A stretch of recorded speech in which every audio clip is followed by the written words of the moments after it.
Well, the Afghan security forces are notoriously corrupt. The police are widely known as being corrupt and shaking people down at checkpoints and taking money.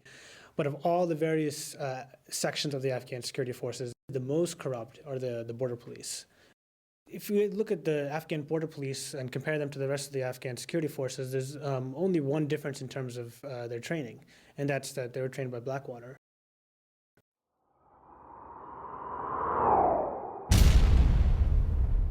In other news from Afghanistan, the company formerly known as Blackwater is in the running for a contract potentially worth $1 billion to train Afghanistan's National Police Force. Under an existing defense contract, the company, Z, that's XZ, formerly known as Blackwater, already trains the Afghan Border Police. The Afghan Border Police are tasked with defending the border between Afghanistan and Pakistan. So they're a section of the Afghan police. They're trained by Blackwater nowadays. And there's thousands of miles of border.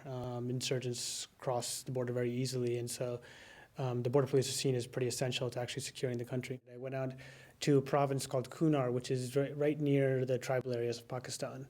And I went and spent some time at a border police outpost. It was nowhere near the border. And I asked the border police commanders why that was the case, and they all said again and again that, we don't go near the border. That's not something that we do. And they're not well enough equipped, and they're not well enough trained to be able to leave their posts and go to the border. This is something that I think largely falls on the shoulders of Blackwater, because Blackwater is tasked with actually training the border police.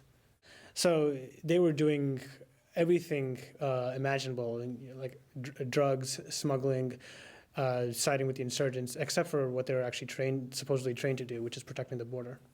FBI agents have arrested 2 men who worked in Afghanistan for the company formerly known as Blackwater.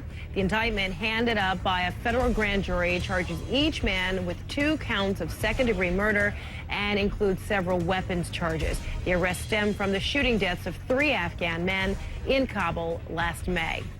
The individuals who are accused of murdering these 2 Afghan civilians were there in a training capacity to train the Afghan armed forces. We're going to see more of these Blackwater types on the ground in Afghanistan as part of a parallel surge to the combat forces. There was a sense that they weren't being trained or not being trained properly. And so you heard again and again from soldiers that even people who didn't know that Blackwater was training were saying, well, I don't know who's training these people, but they need to do a better job, or they need to get their act together.